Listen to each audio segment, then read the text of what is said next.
السلام عليكم ورحمة الله وبركاته أصحابتك وحرين جنالك مركز السود وواضح أدي أدو مهسنتهين ونقص ليا موقال كان وحروا إن ندو كل وذاقه نينكي جيفري أبستين ها وأنا قلنا هاي فايل الكيس إن عالم كأو إذل أي قسان أي حد وحل لي هي ونولي هي نين أك أي وحى موقال كدوبي سجو وده هاي وي أو كوتا لقبل كفلوريدا جرهام بامبيج فلوريدا لقصو دوبي nin gaari raaxa wato oo Jeffrey Epstein u eg ninkii hadda waa uu soo hadlay war wuxuu leeyahay fuustadan iga daaya adigu soo riixaysaan anigu Jeffrey Epstein ma ah arintaasi horta marka hore waan idin la wadaagayaa ninkanna muxuu yahay Jeffrey Epstein u eg oo hadda guud ahaan internetkii ay leeyihiin ninkii Jeffrey Epstein ahaa ma dhiman ee waa nool yahay arinta kale oo la yaab kale waxay tahay madaxweyne Trump qasrigiisa Mar-a-Lago degmadii uu ku yeelay ee Palm Beach County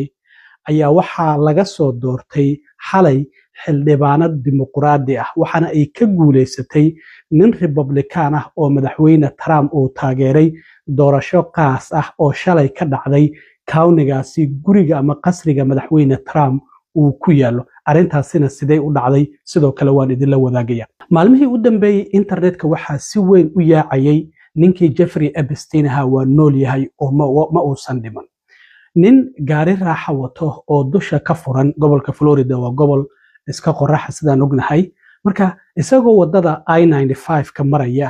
ayaa nin cadaan ah u arkay ninkan oo kiyaalaha wato koofidu gadaal ay ugu jirto gaarigan dusha sare ka furan oo gawaarida marna la furo marna la xira ah oo iska baashaalaya oo wadada maraya ninkan aad aragtaan TikTok ayuu ka duubay marka ninkii Jeffrey Epstein u eka wuxuu yiri guys Jeffrey Epstein ma dhiman waa nool yahay waa kana arintii internetkii oo dhan ayaa isla qaatay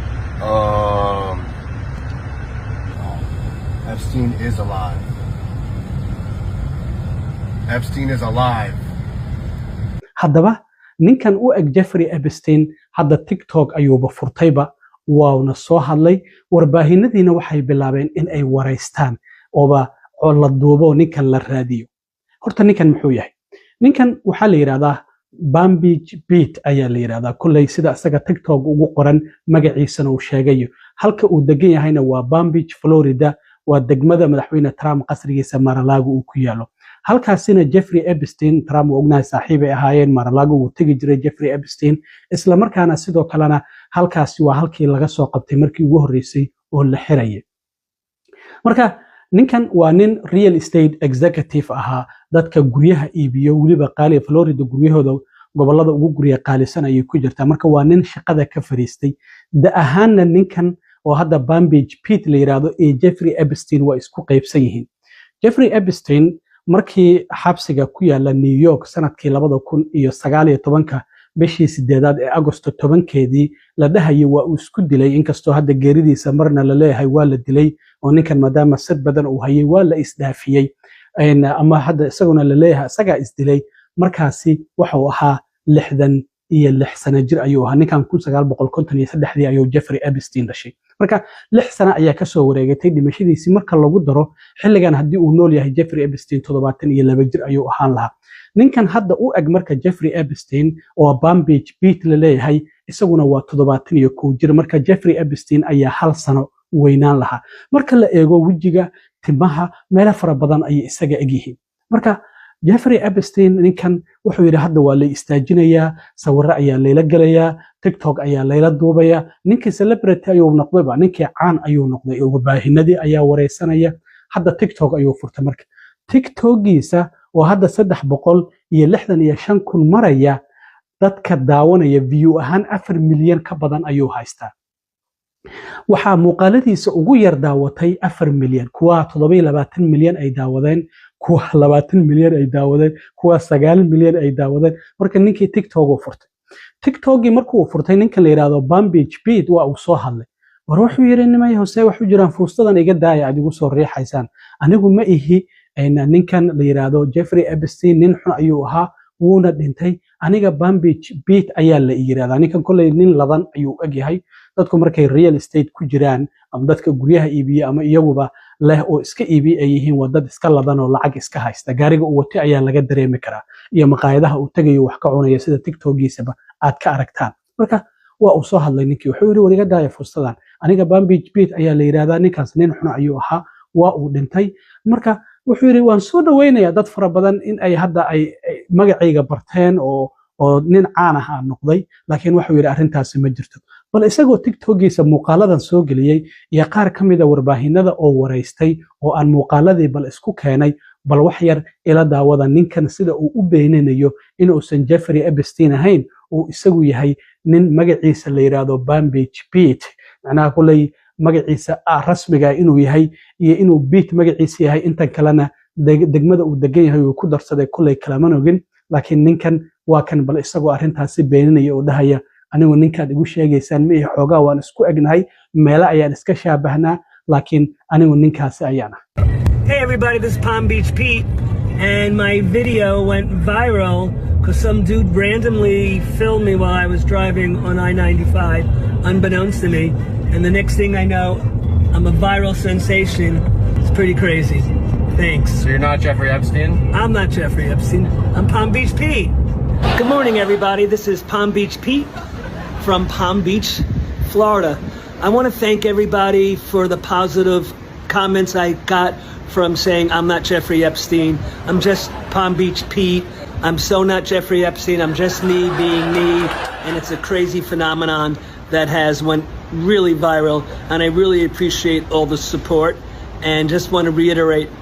I'm Peter from Palm Beach.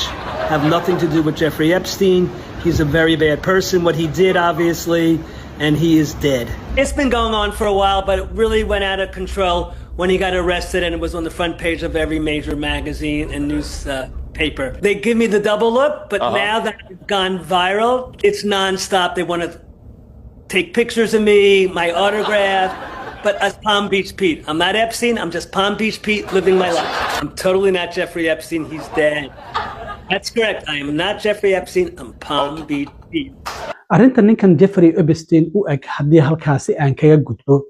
arrin la yaab leh ayaa waxa ay ka dhacday gobolka Florida gaar ahaan degmada hadda aan ka hadlayo Palm Beach county-gaasi oo madaxweyne Trump qasrigiisa Mar-a-Lago ku yaalo doorasho qaas ah ayaa shalay talaadadii ka dhacday waxaa jirtay nin la yiraahdo Mike Caruso oo degmadaasi aqalka wakiilada ee gobolka Florida sanadkii 2024 ku guuleystay ninkaasi waa uu iscasilay isla degmadaasi ayaa waxa uu ka noqday Karaani iyo Qasnad Haye waliba 19 dhibcood ka badan ayaa doorashadii sanadkii 2024 dhacday uu ku guuleystay maahan Congress-ka Mareykanka waa aqalka wakiilada ee gobolka Florida marka doorasho qaas ah ayaa la qabtaa qofku marka uu iscasilo ama xil kale uu qabto meel kale aado ama geeriyoodo degmadaasi doorasho ayaa laga qabtaa ama heer federaal ha ahaato ama heer degmo ha ahaato marka gabar dhalinyaro ah oo dimuqraadi ah oo degan degmada qasriga Mar-a-Lago ee madaxweyne Trump uu ku yaalo oo la yiraahdo magaceeda Emily Gregory oo 40 jir isla markaana ganacsata ah ninkeeduna militariga uu ku jiro ayaa 9 bilood ka hor soo sharaxday waana dimuqraadi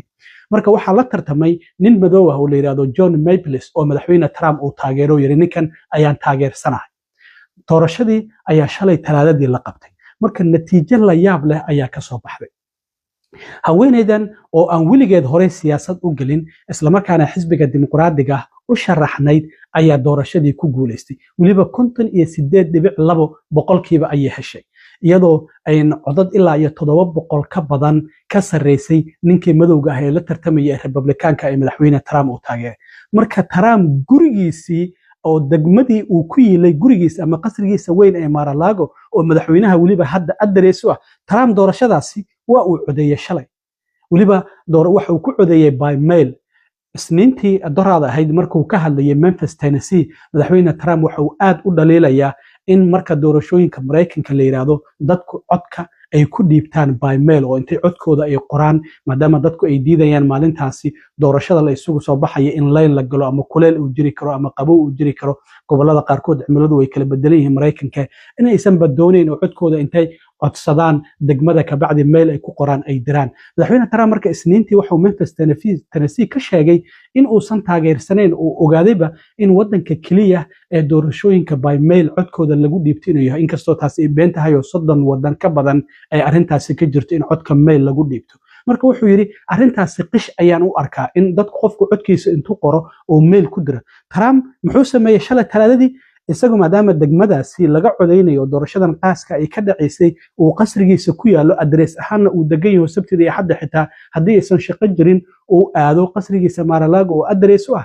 isaga codkiisa shalay markii uu dhiibanayay mail ayuu ku qoray wuuna diray sharci waxa jira hadda uu isagu u ololeynayo Congress-ka Mareykanka ku cadaadinayo la yiraahdo Safe America Act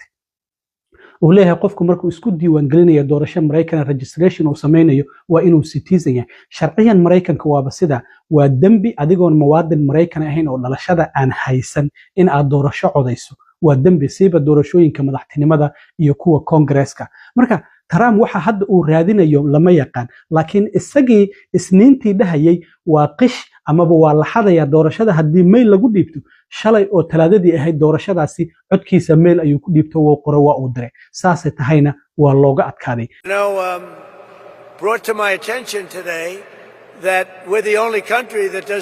does mail-in voting. Mail-in voting means mail-in cheating. I call it mail-in cheating. And we got to do something about it. gabadhan marka 40 jirta ah oo la yiraahdo Emily Gregory waxa ay dhigtay arrin la yaab leh waxana kursigii Republicanka waliba gobolkaasi waa gobol Republican ah kursigaasi oo kursi Republican ahaa ayay waliba iyadoo siyaasadda ku cusub ay la tartantay nin John Maples la yiraahdo oo Trump uu taageeray isla markaana ay kaga guuleysatay gabi ahaanba doorashadii waxa la leeyahay Trump ilaa hadda markii xilka uu la wareegay kursigan waa kursigii 29aad oo xubin Republican uu horay u hayay oo xisbiga Republicanka guud ahaan wadanka Mareykanka marka la eego oo dimuqraadiyiintu ay ku guuleystaan arrintan marka waxay fariin cad u tahay xisbiga Republicanka doorashooyinka xilliga dhexe ee dhamaadka sanadkan bisha November dhacaya oo Congress-ka Mareykanka labada aqalba aqlabiyadiisa maadaama hadda Republicanku ay hayaan in dimuqraadiyiinta ay u badan tahay in aqlabiyada ay la wareegaan maadaama hadda Trump sanad uu xilka hayo